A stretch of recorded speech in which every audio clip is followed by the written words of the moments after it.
The Do-Over is a pretty good film. I think for me it will just be a one-time watch, but ultimately I don't really have any complaints. This was released in 2016.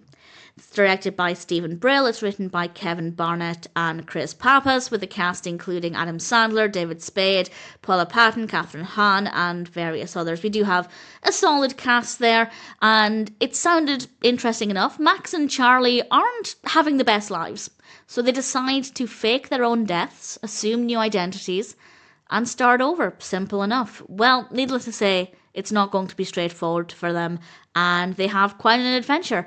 It is a very busy, high-energy film, which is not a criticism, but it is very chaotic. It moves around in a way that's believable, but it is very, very quick, so that's worth bearing in mind. If you're in the mood for a comedy that's more relaxing, this might not be the best choice, but if you're looking for something that's chaotic but well-crafted, it could be a good one to go with.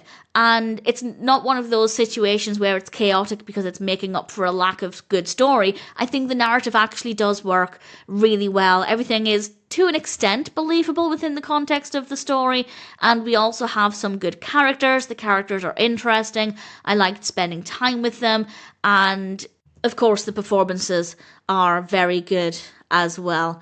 That being said, I wasn't specifically emotionally invested in it. I wasn't that concerned about what would happen with the characters.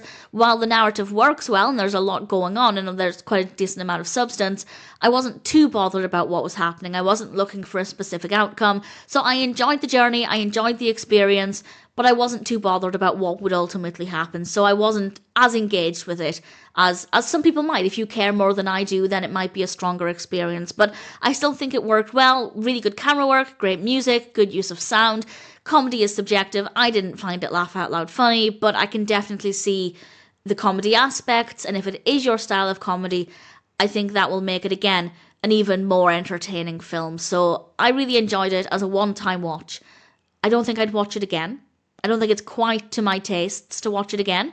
But as I said, I don't really have any complaints about it. It is chaotic, it is busy. I don't think it will appeal to everybody. Even if the comedy taste is to you, the narrative might not be your style, but I feel like it's worth giving a go if it sounds like something that might appeal to you. Well-written characters, decent story. I can see the comedy elements, even if I didn't find it laugh out loud funny. Ultimately, The Do-Over is not a bad film.